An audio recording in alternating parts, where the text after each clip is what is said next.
So I just wanted to share some of my testimony. So everybody has childhood trauma. We all do. And because of mine, I became a drunk at the age of 12. And by the time I was 13, I ended up pregnant. And at the age of 14, I had Silas. And then my dad ended up dying, which is a whole nother testimony in itself. But because of that, like with all the hurt and like family coming against you and stuff, like it was just family that should have been there, family that I used to cry to about everything, turned their backs on me, and I was alone, so I became a drunk. I was drinking all the time.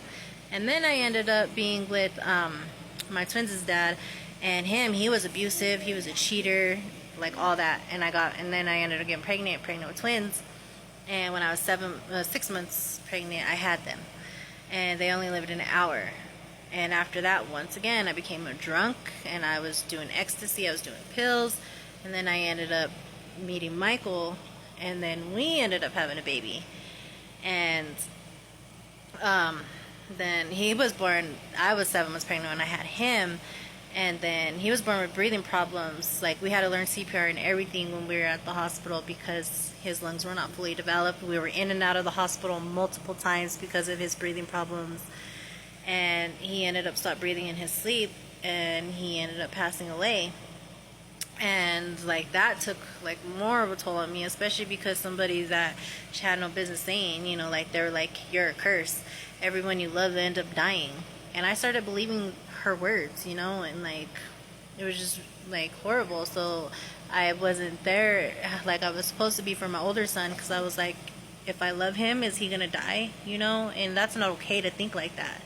And I got full blown in my addiction. I was doing heroin, I was doing crack, I was smoking Perk 30s, like I did not care. But then I ended up in a burglary ring. We ended up going to prison, getting sentenced to prison. And the Center for Women's Home, Sophia, she fought for me.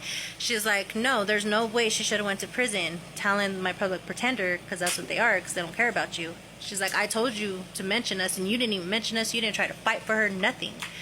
You're gonna get her reconsideration. I already had a DOC number and everything, so did my co-defendants, but that they were fasting and praying for me and fighting for me, and I got the reconsideration, and I ended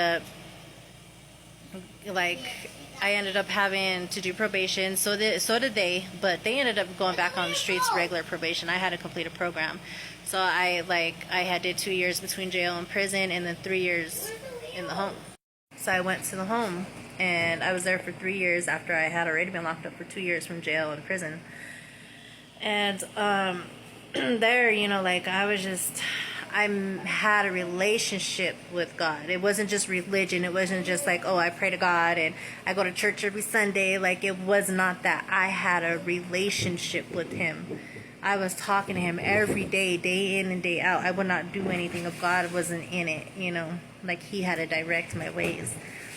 He's healed me from so much. I literally felt His arms around me. He's delivered me from so much. Like, He took all those desires out of my heart. Like, I never desired to get high again because of Him. I gave it to Him. He took it from me, And after I got out of the home, if you don't let go of something, that's what's going to pull you back. And with me, I thought I always had to be in a relationship. So when I got out of the home, I ended up with Felix. We were together for like 3 months. We got married and everything. But all the pastors were not okay with it. They're like, that's not the one, Heatha. God doesn't want you two together. Like, no, don't do it. I didn't listen. He was doing meth. He was hitting me. Like, it was just bad. And one night, he was like, all high, and he was just like, you think I love you? He was like, I don't love you. He was like, the devil used me to pull you out of church. He's like, that's how dumb you are.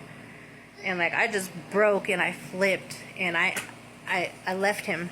We got a divorce and everything. And like, that tore me, because like, how did I let this man pull me out of church? How did I let him pull me away from the people that had loved me and cared about me? Like that church has done a lot for me, and he caused so much division. And I didn't say anything. I didn't do anything. I just put my head down and I followed him like an idiot. And I learned my lesson though. But it was so hard. Like, once you leave, it's hard to go back. And that's what happened, you know, like I left and I started drinking again. Every time I was hurt, me and Michael did end up getting back together. We had Nemo and everything.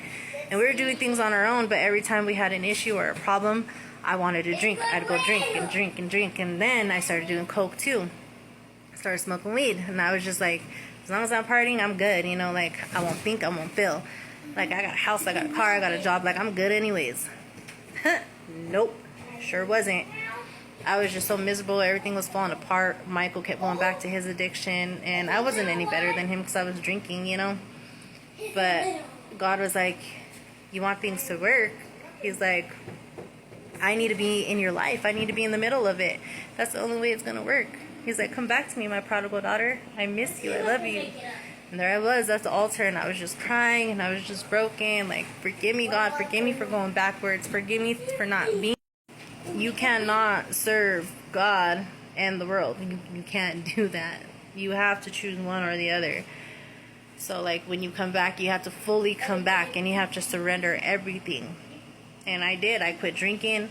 I quit going with my friends that drink. I quit smoking weed. I quit doing everything. And once I quit doing that, he started moving in my life. He's like, all right, she's coming back. All right, you're mine again, girl. He's like, I got you, daughter. I got you. And everything is just coming together again. But it's because I came back. So, like, if you backslidden or anything like that, just know that he's the answer, you know? Like, he'll love you and he'll be there with open arms. But don't mistake that, though, because sometimes if you push him away so much, his spirit will leave you. And you'll never have that opportunity again. And I was fearful of that. I don't want to be that person. I don't want God's spirit to leave me and me trying to pray and not feel anything and him not be there no more. I didn't want that. And just so don't be that person. Come back. Come back to him. And let him heal you. Let him restore you. Drinking and the drugs, that's not going to help you. It's not. It's going to numb you for the moment. But when you wake up again the next morning, it's going to be there. Those problems are still going to be there. Compared to once you just surrender those problems to him, he begins to move. And for everything, he'll move in your relationships, he'll move in your life, he'll open doors that you didn't think were possible, because what's impossible for man is possible for God. What doors he opens, no man can shut. And you cannot forget that. So you want things to start moving in your life, you want to be healed, you want to be fulfilled, because not even money, you could be addicted to money, and money can't even make you happy. It has to be God. God is the only way. Jesus Christ is the only way to be fulfilled, to be happy, to be okay. And you got to learn how to just take your problems to him, because he's the only one that could fix them. And I just hope that this helps somebody. I hope it reached somebody that needed it, you know, like, just surrender to him, cry out to him, just let him, like, if you're backsliding, you're not too far, just come back. And he'll be there to help you. But not if you keep pushing him away. Because just like we get tired, he'll eventually get tired too. Don't be that one.